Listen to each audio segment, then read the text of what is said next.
गुरु ब्रह्मा गुरु विष्णु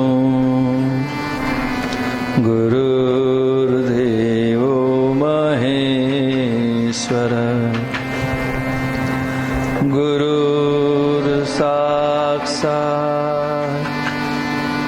परब्रह्म तस्मै श्री गुरुदेव नमः। अखण्डमण्डलाकारं व्याप्तं येन चराचरं तत्पदं दर्शितं येन तस्मै श्री गुरुवे नमः। भक्त भक्ति भगवंत गुरु चतुर नाम वपोए, इनके पद वंदन कीजिए नासे विघ्न। सच्चिदानंद रूपाय विश्वोत्पत्त्यादि हेतवे तापत्रय विनाशाय श्री कृष्णाय वयं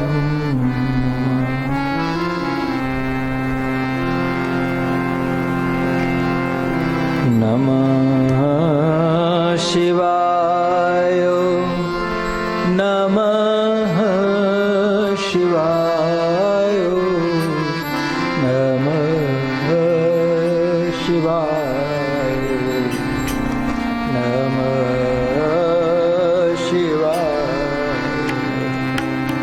नमः शिवाय नमः शिवाय नमः शिवाय नमः शिवाय।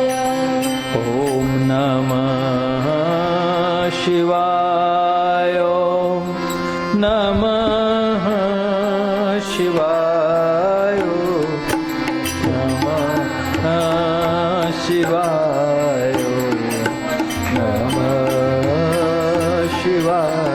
नमः शिवाय नमः शिवाय नमः शिवाय। ॐ नमः शिवाय नमः शिवाय नमः शिवाय नमः शिवाय नमः शिवाय नमः शिवाय नमः शिवाय नमः शिवाय।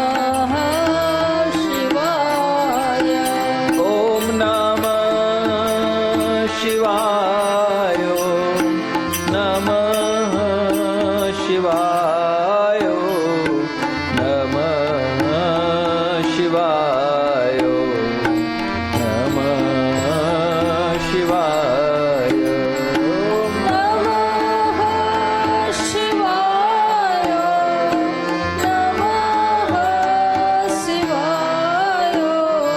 नमः शिवाय नमः शिवाय नमः शिवाय नमः शिवाय। ॐ नमः शिवाय नमः शिवाय ॐ नमः शिवाय नमः शिवाय। ॐ नमः शिवाय नमः शिवाय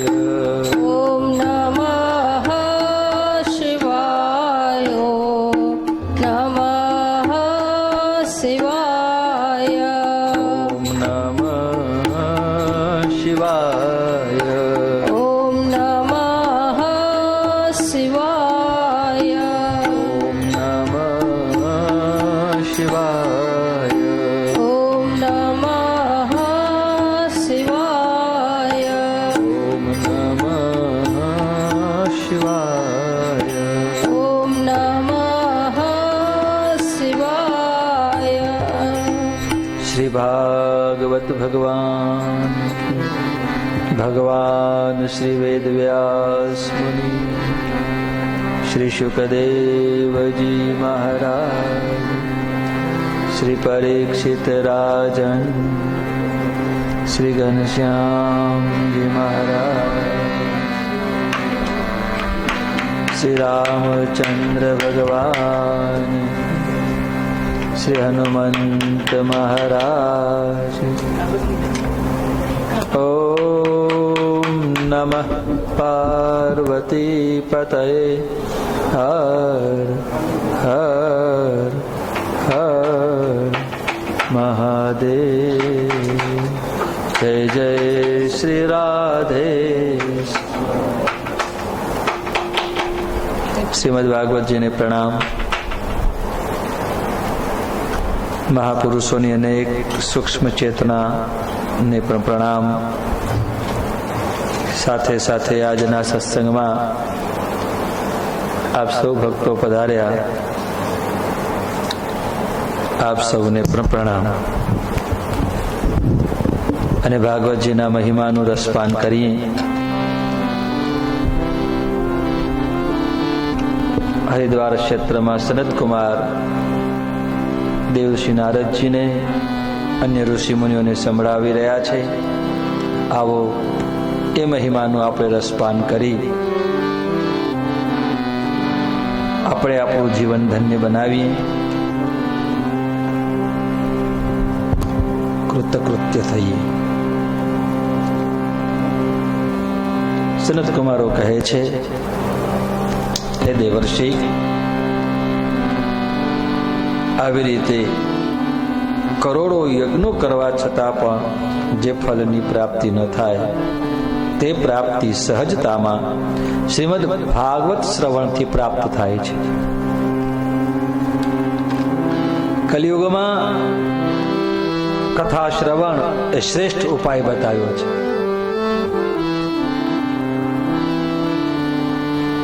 અનેક વિધિ વિધાન, લાંબી લાંબી વિધિમાં ન જવા કરતા ભગવત ગુણાનુવાદ કરવું, ભાગવત કથા શ્રવણ કરવી. જ્યારે કથા વિરામ થાય, કથા દરમિયાન ઈચ્છા થાય ભાગવતજીને પ્રણામ કરો, ભાગવતજીના વક્તા છે એને પ્રણામ કરો, અને વક્તા શ્રોતાને પ્રણામ કરે. એકબીજાને અરસપરસ, પરસ્પર દેવો ભવ. આપણે એકબીજાને શા માટે પ્રણામ કરીએ છીએ? રામ રામ કહીએ, જય શ્રી કૃષ્ણ કરીએ, રાધે રાધે કરીએ.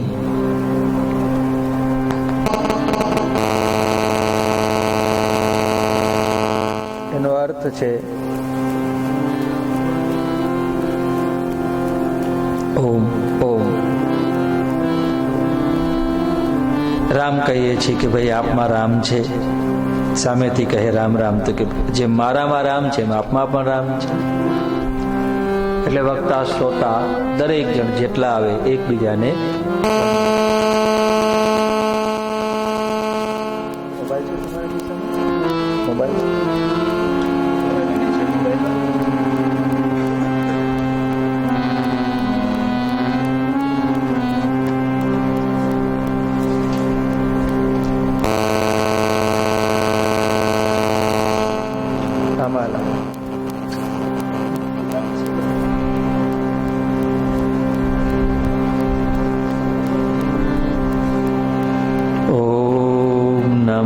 શિવાય.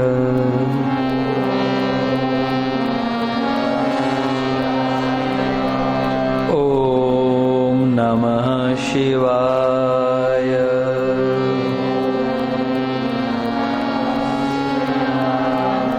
ઓમ નમઃ શિવાય.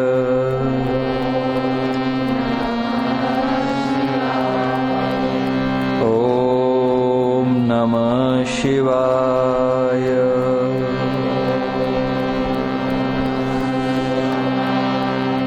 એમ દરેકને પ્રણામ કરીએ,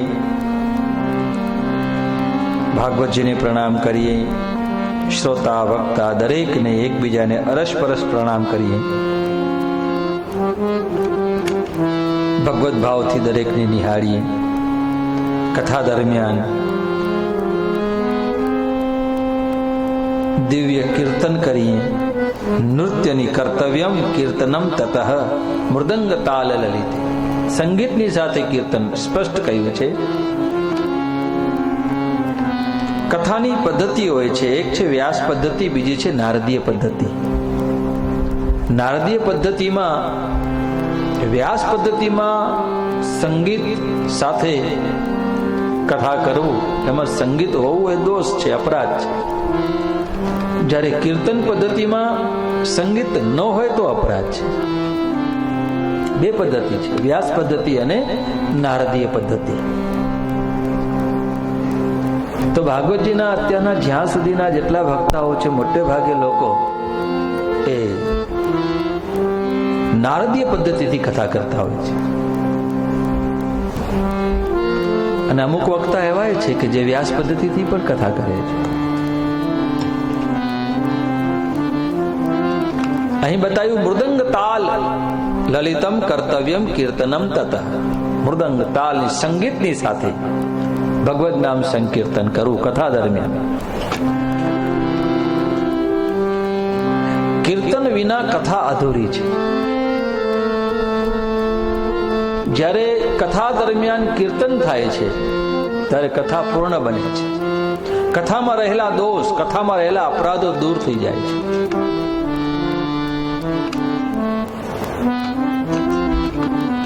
જો એને ભૌતિક જગતમાં કેવું હોય તો આપણા જેમ કચ્છમાં આપણે રહીએ છીએ બધા, અને આટલો ખૂબ તાપ પડતો હોય, ગામડામાં કેટલી સરસ મજાનો લોકો, બહેન, માતાઓ, ભાઈઓ મહેનત કરતા હોય, આવા તાપમાં, ડિગ્રીમાં 45માં 46માં, અને પછી બપોરનો સમય થાય ત્યારે ભોજન કરવા બેસે. અને ભોજન કરતા કરતા જ્યારે ભોજન સમાપ્ત થવાની તૈયારી હોય ત્યારે છેલ્લે છાશ પીએ.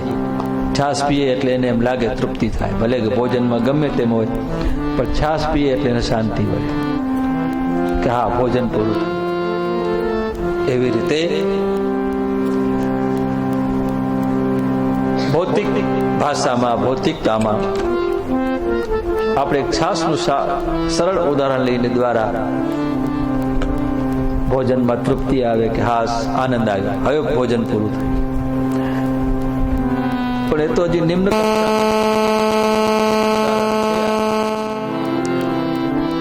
પરંતુ આધ્યાત્મિક જગતમાં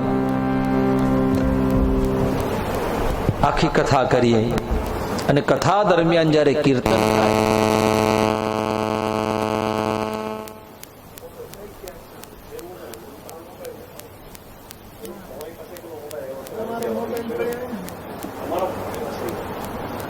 ઓમ નમઃ શિવાય.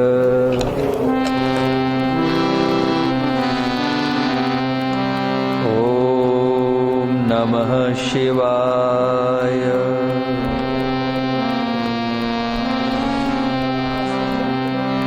ઓમ નમઃ શિવાય.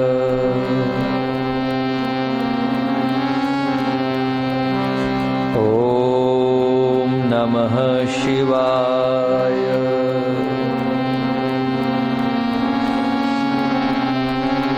ઓમ નમઃ શિવાય. ઓમ નમઃ શિવાય.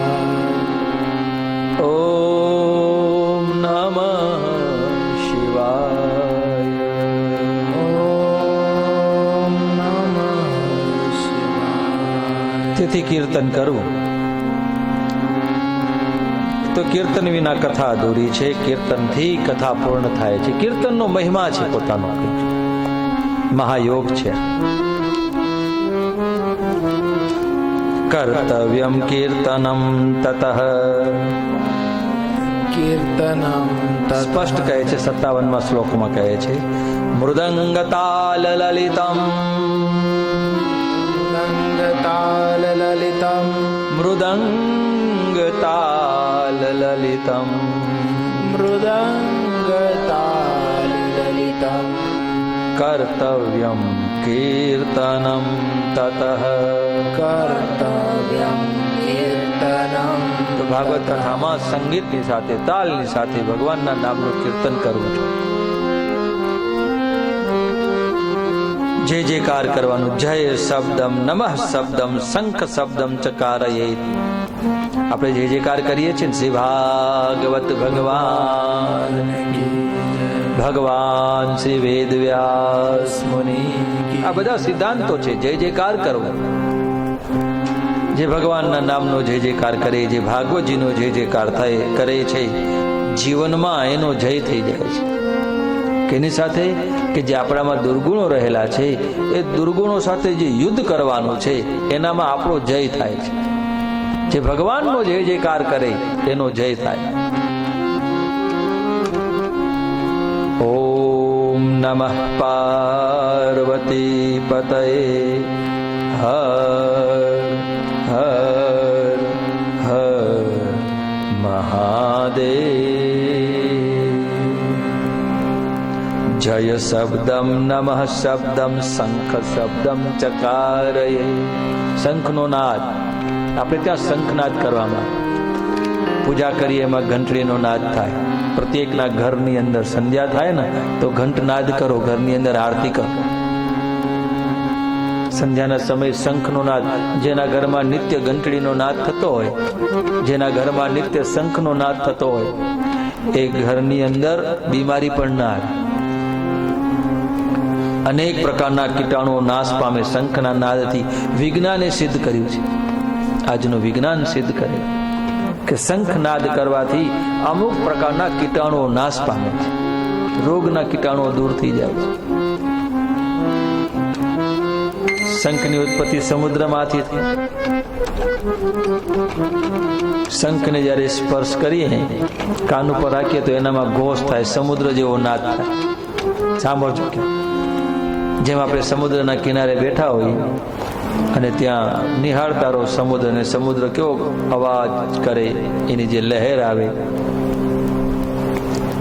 એના જે ઉછળતા ઉછળતા મોજાઓ જે આવે અને જે નાદ થાય, ગુગવાતો હોય સમુદ્ર, એવો નાદ શંખમાંથી આવતો. એને સાંભળો. ઘરમાં શંખનો નાદ કરો. આરતીના સમયે શંખનાદ કરો, ઘંટડીનો નાદ કરો. ઘર ઘરની અંદર ઘંટડી વાગવી જોઈએ. આરતી કરો, ભગવાનની આરતી કરો. ઘર ઘરમાં ભગવાનનું કીર્તન. એટલે અહીં કહે છે શંખનાદ, જય જયકાર. ઘરમાં જય જયકાર થવો જોઈએ, આરતી થવી જોઈએ ઘરની અંદર. દરેકના ઘરમાં ઘંટડી વગાડો, શંખનાદ કરો, આરતી કરો.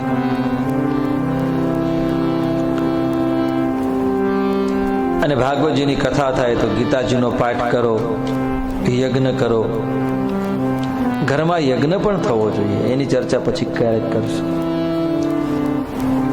હવનમ કુર્યાદ સુસમાહિતઃ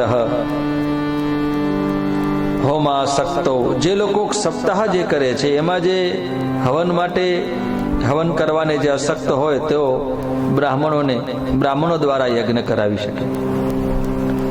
અને કથા દરમિયાન જે દોષ થતા હોય છે, અપરાધ થતા હોય છે, વિષ્ણુ સહસ્ત્ર નામનો પાઠ કરવો એવી આજ્ઞા આપી છે. ભગવાનના નામનો પાઠ કરો, કીર્તન કરવું. બ્રાહ્મણોને ભોજન કરાવવું, ગાયોની સેવા કરવી. જેટલું દાન આપવું હોય તો આપી શકાય. અનેક પ્રકાર દાનની પદ્ધતિ બતાવી છે. આચાર્યોને વંદન કરો. શાના માટે? સર્વ પાપ નિવારણે. ફલદમ સ્યાત પુરાણમ તુ શ્રીમદ ભાગવતમ શુભમ ધર્મ કામાર્થ મોક્ષાણામ સાધનમ સ્યાન્ન સંશય. 68મો શ્લોક છે. ગાઓ, બહુ સુંદર શ્લોક છે. અને એના ઉપરનો 67મો શ્લોક પણ બહુ સારો છે. આવી રીતે વિધિ વિધાનથી કથા કરવાથી શું થાય છે? 67મો શ્લોક. આચાર્યાય સુદીર્ઘ દત્વા आचार्याय सुदीर्घ दत्त्वा मुक्तः स्याद् भवबन्धनै मुक्तः साद् भवबन्धने एवं कृते विधाने च एवं कृते विधाने च सर्वपाप निवारणे सर्वपाप निवारणे આવી રીતે જે બુદ્ધિમાન ધીર પુરુષો ભાગવતજીનો આશ્રય કરી કથા શ્રવણ કરે છે એ જગતના તમામ પાપોથી સર્વ પાપ નિવારણે એના પાપોમાંથી મુક્ત થઈ જાય છે, શુદ્ધ બની જાય છે. કે જેની કથા આપણે ગઈકાલે કરી, શુદ્ધ ભક્તિ વધે મારી પૂર્ણિમા જેવી, એવી શુદ્ધ ભક્તિ પ્રાપ્ત થાય છે પાપમાંથી શુદ્ધ. જેમ કે તેજાબ એ સોનું હોય, સોનાના કચરાને બાળી નાખે છે. તેજાબ જેટલું મૂકો તો સોનાના કચરાને બાળીને સોનાને શુદ્ધ કરે છે. એવી રીતે શ્રીમદ ભાગવત રૂપી કથા એ તેજાબ સમાન કે જે અનેક પાપોને બાળી અને જીવને શુદ્ધ બનાવે છે. સર્વ પાપ નિવારણે सर्व पाप निवारणे પછી આગળ 68મા શ્લોકમાં બહુ સુંદર વર્ણન. ફલદમ સ્યાત પુરાણમ તુ फलदं स्पात पुराणाय तु શ્રીમદ ભાગવતમ શુભમ श्रीमद्भागवतं शुभम् ધર્મ કામાર્થ મોક્ષાણામ धर्मकामार्थमोक्षाणां સાધનમ સ્યાન્નઃ સંશયઃ साधनं संशय સાધનમ સ્યાન્ન સંશય साधनं સ્યાન संशय બહુ સરસ મજાનો શ્લોક. બરાબર આ રીતે ભાગવત ના નિયમ સાથે ભાવ સહિત જ્યારે કથા શ્રવણ કરવામાં આવે, એનું એક અનુષ્ઠાન કરવામાં આવે તો એ અભિષ્ટ ફળ આપે છે. કયું ફળ? તો કે ધર્મ કામાર્થ મોક્ષાણામ, જે આપણા 4 પુરુષાર્થ છે, ધર્મ અર્થ કામ અને મોક્ષ. આ 4 પુરુષાર્થનું નામ બતાવ્યું છે. ધર્મ કામાર્થ મોક્ષાણામ. ધર્મ અર્થ કામાર્થ મોક્ષાણામ, મોક્ષ ચોથો. એ 4 પુરુષાર્થની ફલ પ્રાપ્તિ થાય છે. કદાચ કોઈની શંકા થાય, સંશય થાય તો સંશય ન કરવા માટે સનત કુમારોએ ભલામણ કરી. એટલે સ્પષ્ટ કહેવું પડ્યું, સ્યાન સંશય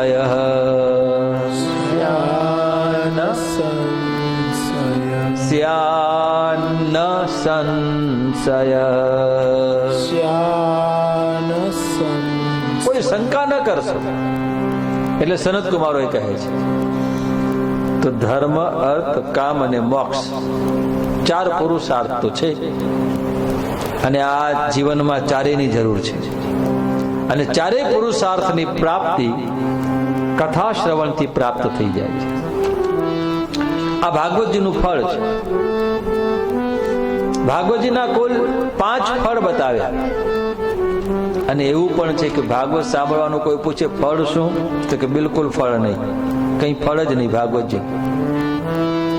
પાછું એમ પણ કહી શકાય, પૂછે કે ભાગવતજીનું ફળ, તો કે 5 ફળ. વિરોધાથી વાત આવે છે. ભાગવતજીનું ફળ કઈ નહીં, એટલા માટે કે ભાગવતજી સ્વયં ફળ છે. આપણે જે કઈ સત્કાર્ય કર્યા, સારા કર્મો કર્યા, તો એનું કંઈક તો ફળ મળે ને. તો એનું ફળ જ એ કે આપણે આપણા જીવનમાં ભાગવત કથા સાંભળવા મળે, ભાગવતજી આપણને પ્રાપ્ત થાય, એ જ તમામ કર્મોનું ફળ છે. મહાત્મ્યના આગળના શ્લોકમાં આવી ગયો એક શ્લોક, કોટી જન્મ સમુત્થયેન કરોડો જન્મના પુણ્યનો જ્યારે ઉદય થાય છે તદા ભાગવતમ લભે, ત્યારે આ ભાગવત સાંભળવાનો અવસર આપણને પ્રાપ્ત થાય છે. એવું આગળ સનતકુમાર બોલ્યા છે. કોટી જન્મ સમુત્થેન, કોટી એટલે કરોડો, કરોડો જન્મોના પુણ્યનો જ્યારે ઉદય થાય છે તદા ભાગવતમ લભે. અને આગળ એવો શ્લોક આવ્યો, શ્રીમદ ભાગવતી વાર્તા સુરાણામ અપી દુર્લભા. શ્રીમદ ભાગવતજીની કથા દેવતાઓને પણ દુર્લભ છે. કદાચ સ્વર્ગના દેવતાઓને પણ ઈચ્છા થાય કે અમારે આ કથા શ્રવણ કરવી છે તો શક્ય નથી. એ કથા આગળ આવી ગઈ કે અમૃતનો કળશ લઈને આવ્યા હતા દેવતાઓ, છતાં સાંભળવા એમને મળી નહીં. એટલે સનત સુખદેવજી બોલ્યા છે, શ્રીમદ ભાગવતી વાર્તા સુરાણામ અપી દુર્લભા. ક્વ સુધા ક્વ કથા લોકે ક્વ ક્વાચ ક્વ મણિર મહાન. અને ભાગવતજીનો એક એક શ્લોક અનેક પાપ જન્મોના પાપને બાળે છે. એવો પણ એક શ્લોક આવ્યો કે કથા ભાગવતસ્યાપી નિત્યમ ભવતી યદ ગૃહે તદ ગૃહમ તીર્થ રૂપમ હિ વસતામ પાપનાશનમ. જેના ઘરમાં કથા થાય છે એ ઘર પણ તીર્થ બની જાય છે. આપણા માટે આ તીર્થ છે. આપણા ઘરમાં પણ ભાગવતજીનો એક પાઠ થાય, એક શ્લોક, આપણું ઘર તીર્થ બની જાય છે. આવો અદ્ભુત મહિમા ભાગવતજીનો છે. તો આપણી સંસ્કૃતિમાં, સનાતન સંસ્કૃતિમાં, વૈદિક પરંપરામાં આપણે સૌ ભાગ્યશાળી છીએ, બળભાગી છીએ કે આ આપણા ઋષિઓ મુનિઓ, આપણા પૂર્વજોએ આપણી સંપત્તિમાં આવા સદગ્રંથો રામાયણ, ભાગવત, ગીતા જેવા આપણી પાસે પડ્યા છે. એ આપણું ભાગ્ય છે. આપણું શું, આ ભૂમંડળનું ભાગ્ય છે, મનુષ્ય માત્રનું ભાગ્ય છે કે આપણી પાસે ભગવદ્ ગીતા છે. આપણા ધરોહરની અંદર સંપત્તિમાં, વારસામાં આપણી પાસે ભાગવતજી, રામાયણ છે, ઉપનિષદો છે. એ આપણું ભાગ્ય છે. સંપત્તિવાન સાચા સંપત્તિ છે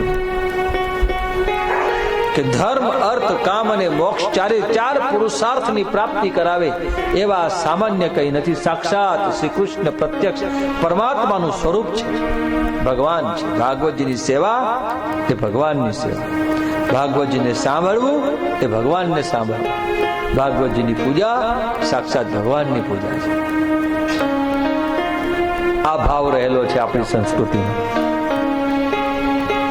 એટલે આપણે ત્યાં જે ગ્રંથનું અનુષ્ઠાન કરવાનું હોય છે, પૂજા કરવાની હોય છે, ત્યારે આપણા ભાઈઓ, આપણી માતાઓ મસ્તકની ઉપર રાખી પુષ્પની માળાઓની સાથે, પૂજાઓની સાથે, બ્રાહ્મણો મંગલાષ્ટકો બોલતા, સંગીતના સુરોની સાથે નૃત્ય કીર્તન કરતા કરતા ભાગવતજીની, ગીતાજીની, રામાયણજીની આપણે શોભાયાત્રા કાઢીએ છીએ.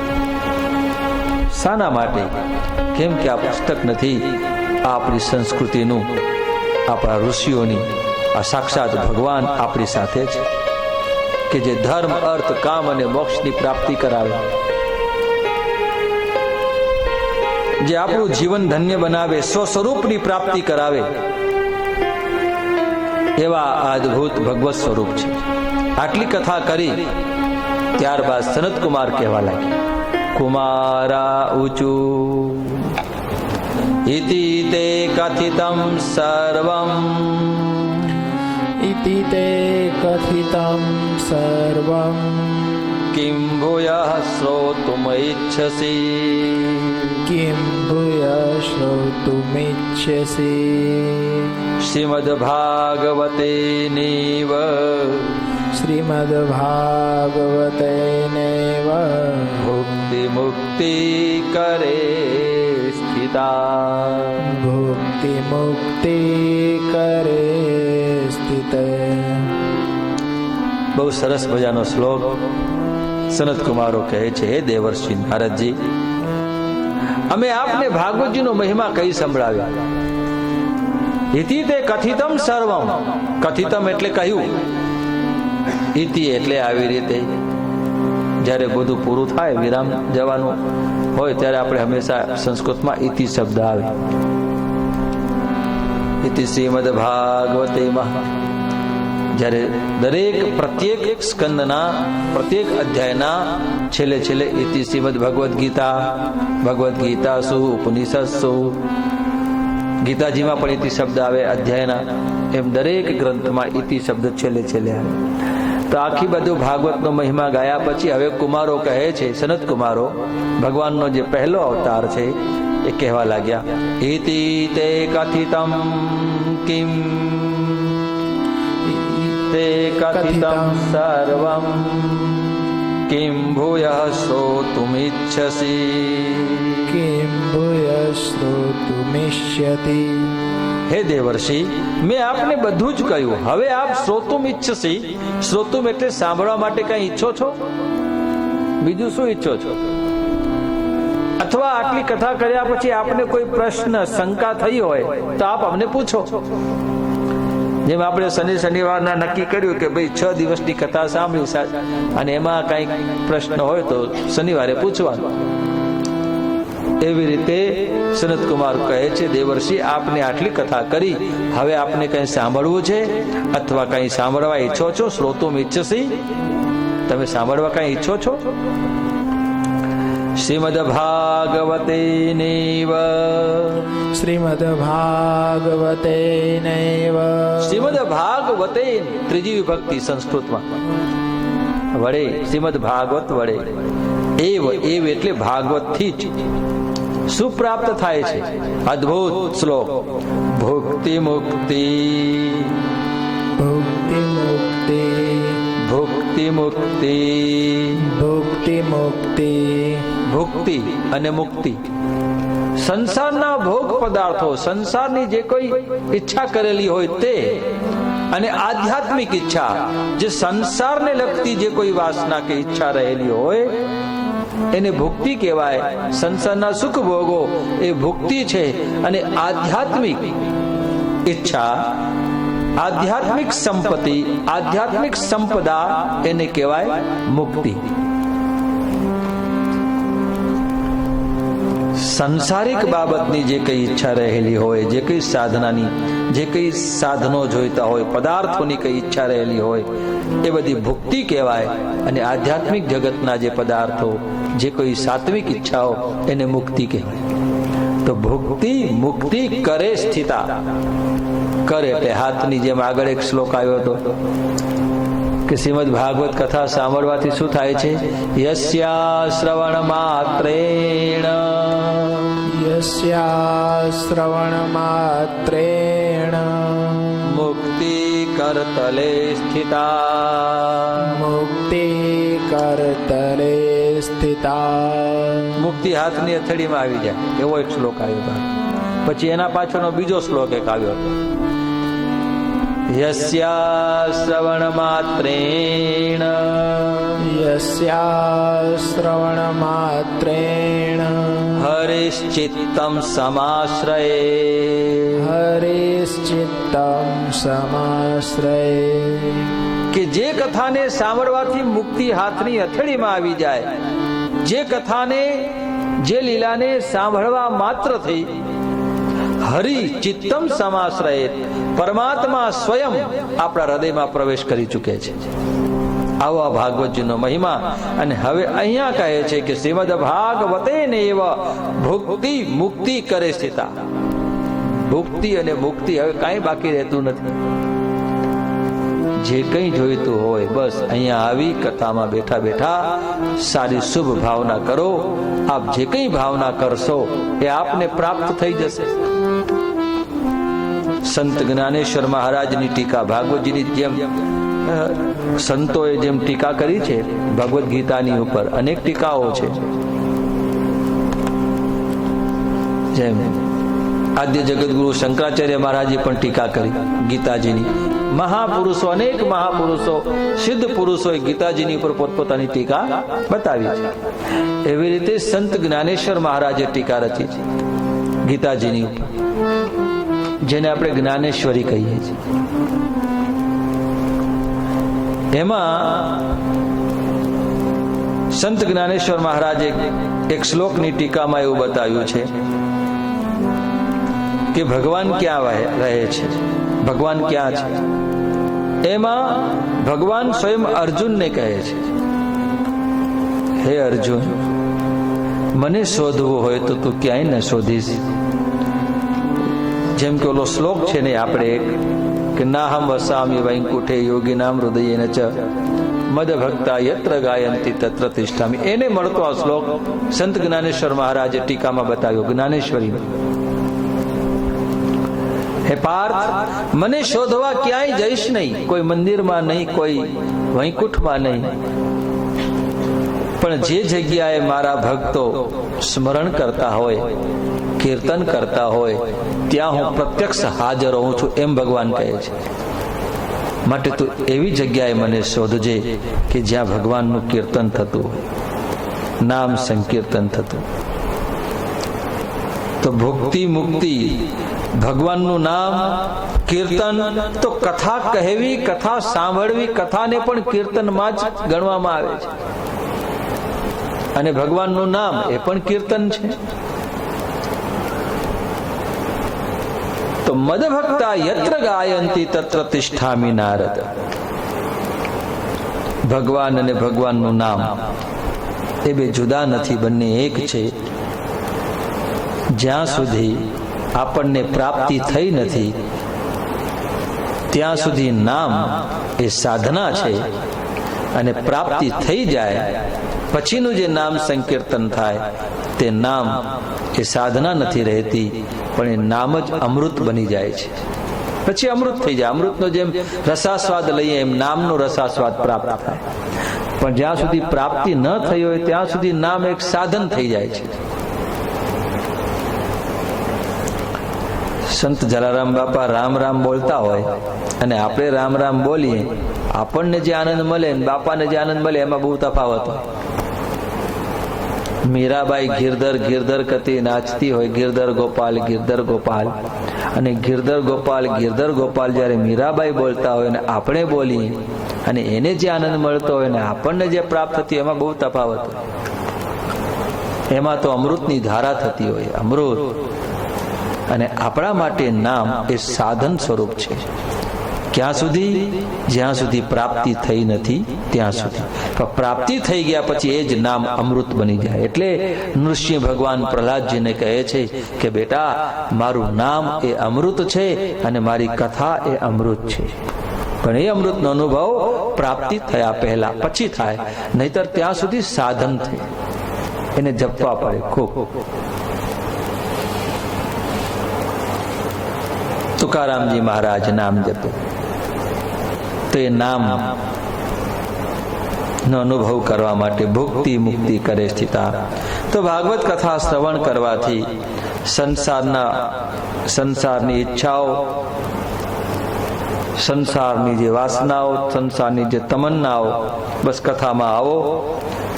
શુભ ચિંતન, જેમ કલ્પવૃક્ષ હોય ને, કલ્પવૃક્ષની નીચે જ્યારે આપણે બેસીએ અને કોઈ ચિંતન કરીએ, જેવી ઈચ્છા કરીએ તો એમ કહેવાય છે કે પ્રાપ્તિ થઈ જાય. એવી રીતે ભાગવતજીમાં આવ્યા પછી અહીંયા ભગવાનની પ્રત્યક્ષ હાજરી હોય છે. જે જગ્યાએ ભગવાનનો સત્સંગ થતો હોય, ભગવાનનું કીર્તન થતું હોય, ત્યાં અનેક મહાપુરુષોની પણ સૂક્ષ્મ હાજરી હોય છે. અને એ લોકો હંમેશા તથાસ્તુ તથાસ્તુ કરવા માટે જ બેઠા હોય છે. એ બોલ્યા જ કરે છે તથાસ્તુ તથાસ્તુ. એટલે સત્સંગમાં જ્યાં સુધી આપણે બેઠા હોઈએ ત્યાં સુધી એવા શુભ શુભ વિચારો કરો, સારી સારી વિચાર કરો, હરિકથામાં તત્પર તલ્લીન થઈને રહો.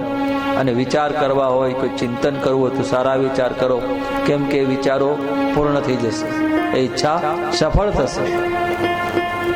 કેમ કે ભગવાન પ્રત્યક્ષ વિરાજે છે, મહાપુરુષોની ચેતના વિરાજે છે, તથાસ્તુ કર્યા કરે.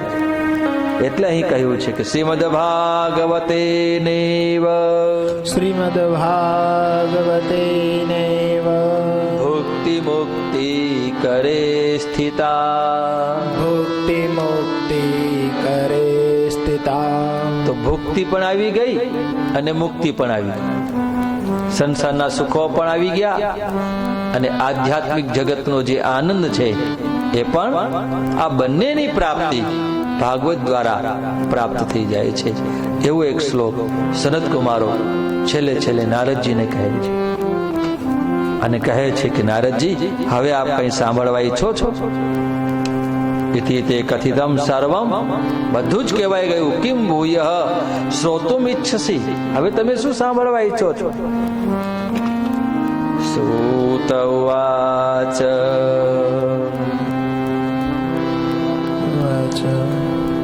ઇત્યુક્ત્વાતિ મહાત્માનઃ ઇત્યુક્ત્વાતિ મહાત્માનઃ પ્રોચુર્ભાગવતીં કથાં પ્રોચુર્ભાગવતીં કથા સર્વપાપહરાં પુણ્યાં સર્વપાપહરાં પુણ્યાં ભુક્તિમુક્તિપ્રદાયિનીં ભુક્તિમુક્તિપ્રદાયિનીં. હવે પહેલે સનતકુમારો બોલ્યા નારદજીને, પછી હવે નૈમિષારણ્યની ભૂમિ ઉપર આ કથા સૂતજી મહારાજ શૌનકાદિ ઋષિઓને સંભળાવી રહ્યા છે.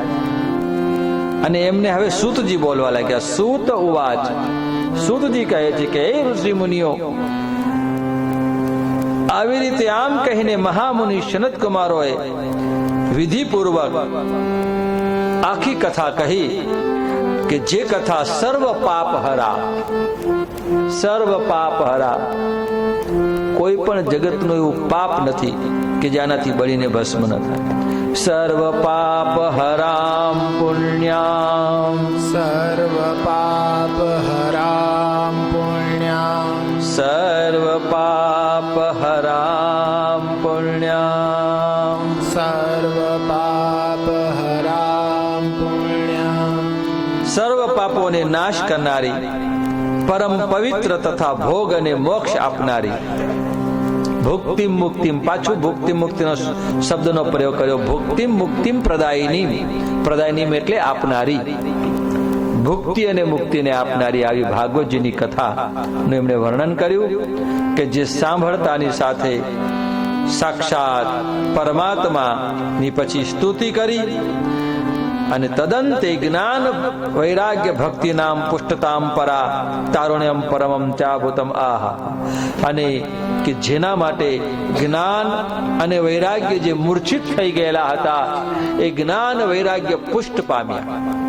આનો અર્થ કે ભાગવતની કથા સાંભળ્યા પછી જ્ઞાન વૈરાગ્યની પુષ્ટિ મળી છે.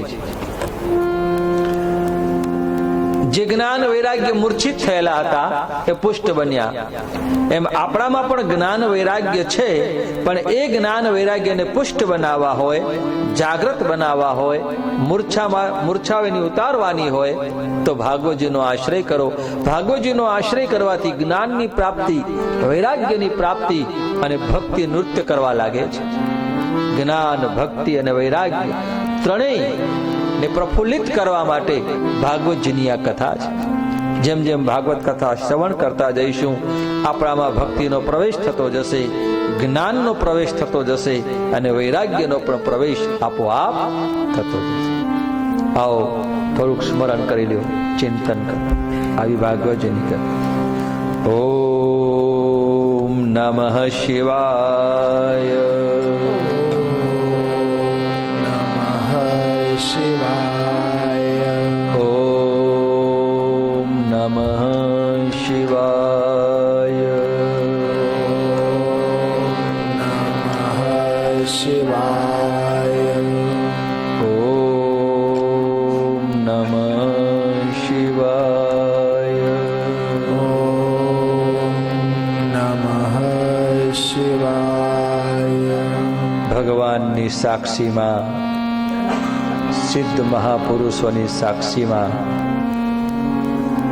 થોડુંક ધ્યાન કરો. આપને જે સ્વરૂપમાં પ્રીતિ છે એનું ચિંતન કરો.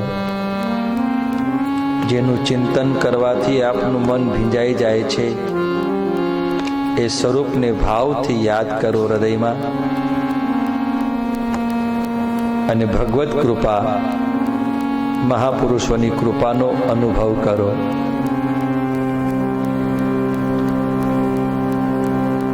આ જ એકમાત્ર ઉપાય છે.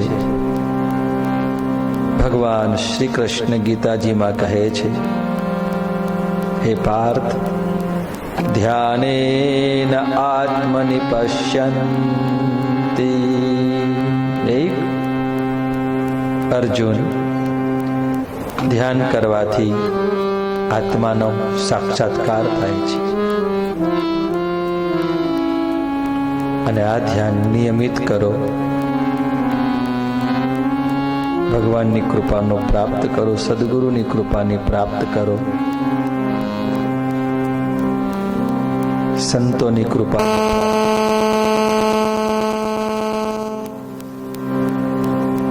ઓમ નમઃ શિવાય.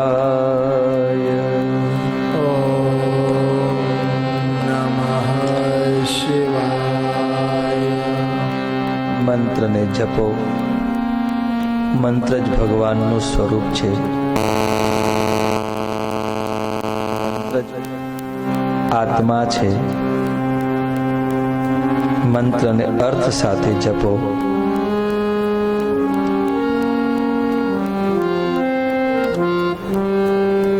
આનંદનો અનુભવ કરો.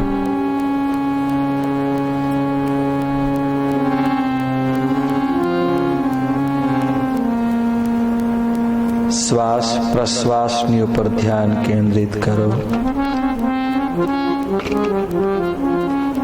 ઈશ્વર સર્વભૂતાનાં હૃદયે અર્જુન તિષ્ઠતિ. હે અર્જુન, દરેકના હૃદય કમળમાં મારો વાસ છે. એ પરમાત્માને બહાર જવાનો પ્રયાસ ન કરો, અંદર શોધો. ભગવાન છે આપણી અંદર, આપણે શોધીએ છીએ બહાર. જે અંતર્મુખી બને છે, અંદર શોધવાનો પ્રયાસ કરે છે, એ સદગુરુ ભગવાનની કૃપાથી પ્રાપ્તિ કરે છે. એની ઉપર ઈશ્વરની કૃપા વરસે છે. માટે અંદર જુઓ. જે તમને તિલકના સ્થાનમાં જે કંઈ દેખાય છે, એ જ આપનું સ્વરૂપ છે, એ જ આત્મા છે, એ જ કૃષ્ણ છે, એ જ શિવ છે. એનું દર્શન કરો અને જીવનની ધન્યતાનો અનુભવ કરો.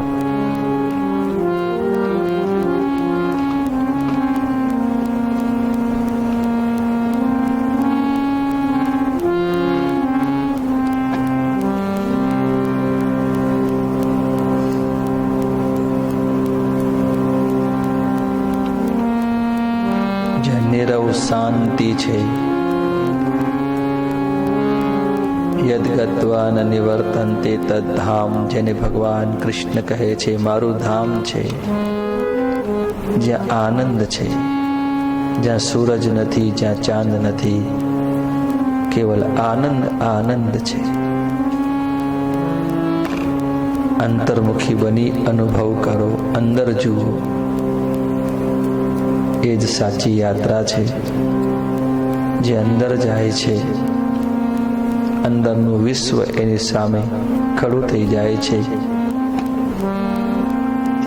શ્વાસોશ્વાસની સાથે મંત્ર જપ કરો, અર્થની સાથે મંત્ર જપો.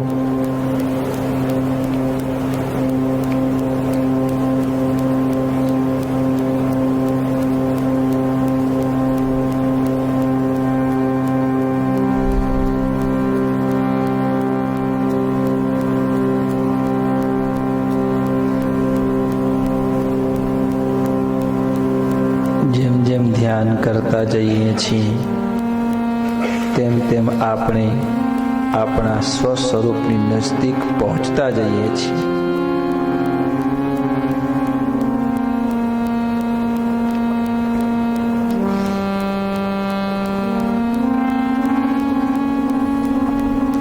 ઓમ નમઃ શિવાય.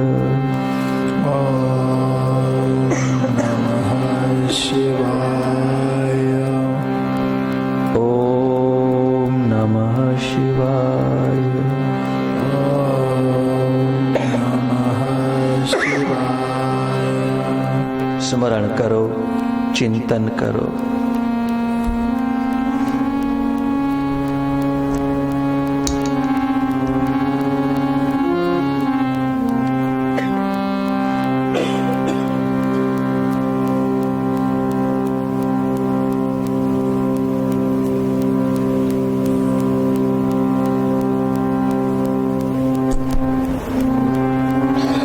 ભગવાનનું ધ્યાન કરવાથી અનેક શક્તિ ઉત્પન્ન થાય છે.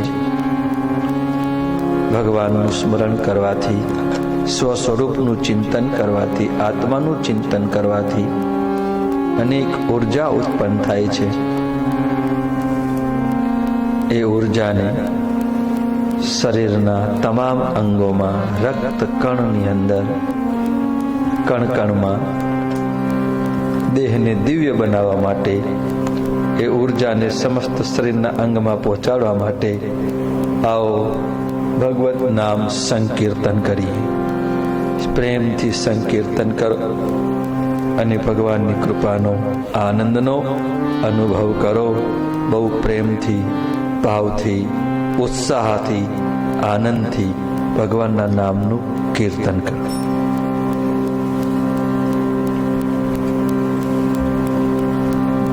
દ્વારિકાનાથ ભજો રાધે ગોવિંદ. દ્વારિકાનાથ ભજો રાધે ગોવિંદ. પુરી જગન્નાથ ભજો રાધે ગોવિંદ. પુરી જગન્નાથ ભજો રાધે ગોવિંદ. દ્વારિકાનાથ ભજો રાધે ગોવિંદ. દ્વારિકાનાથ ભજો રાધે ગોવિંદ. દ્વારિકાનાથ ભજો રાધે ગોવિંદ. દ્વારિકાનાથ ભજો રાધે ગોવિંદ. જગન્નાથ ભજો રાધે ગોવિંદ. પુરી જગન્નાથ ભજો રાધે ગોવિંદ. પુરી જગન્નાથ ભજો રાધે ગોવિંદ. પુરી જગન્નાથ ભજો રાધે ગોવિંદ. દ્વારિકાનાથ ભજો રાધે ગોવિંદ. દ્વારિકાનાથ ભજો રાધે ગોવિંદ. દ્વારિકાનાથ ભજો રાધે ગોવિંદ. દ્વારિકાનાથ ભજો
સદગુરુનાથ મહારાજ કી જય શ્રી ચામુંડે માત કી ઓમ સર્વેત્ર સુખિનઃ સંતુ સર્વે સંતો નિરામયા સર્વે ભદ્રાણિ પશ્યન્તુ મા કશ્ચિદ દુઃખભાગ ભવેत्. ઓમ શાંતિ શાંતિ શાંતિ. શ્રી ભાગવત ભગવાન કી જય. ભગવાન શ્રી વેદવ્યાસ મુનિ જય. શ્રી શુકદેવજી મહારાજ કી જય. શ્રી પરીક્ષિત રાજન કી જય. શ્રી શ્યામજી મહારાજ કી જય. શ્રી રામચંદ્ર ભગવાન કી જય. શ્રી હનુમંત મહારાજ કી જય. શ્રી યમુને મહારાજ કી જય. ઓમ નમઃ પાર્વતી પતયે.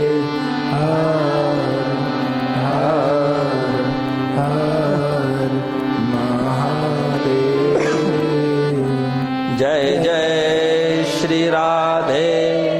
જય જય શ્રી રાધે. જય જય શ્રી રાધે. શ્રી દ્વારિકાધીશ. શ્રીમદ ભાગવતજીને પ્રણામ અને સૂક્ષ્મ ચેતનાઓને પ્રણામ. સાથે સાથે આજની સત્સંગમાં આપ સૌ ભક્તો પધાર્યા, માતાઓ, ભાઈઓ, વડીલો, બાળકો. તો આજની સભામાં આપ સર્વનું હું હૃદયથી સ્વાગત કરું છું, આપ સર્વનું હૃદયથી સન્માન કરું છું અને આપ સર્વને મારા હૃદયપૂર્વક પ્રણામ હો. જય શ્રી કૃષ્ણ. રાધે રાધે.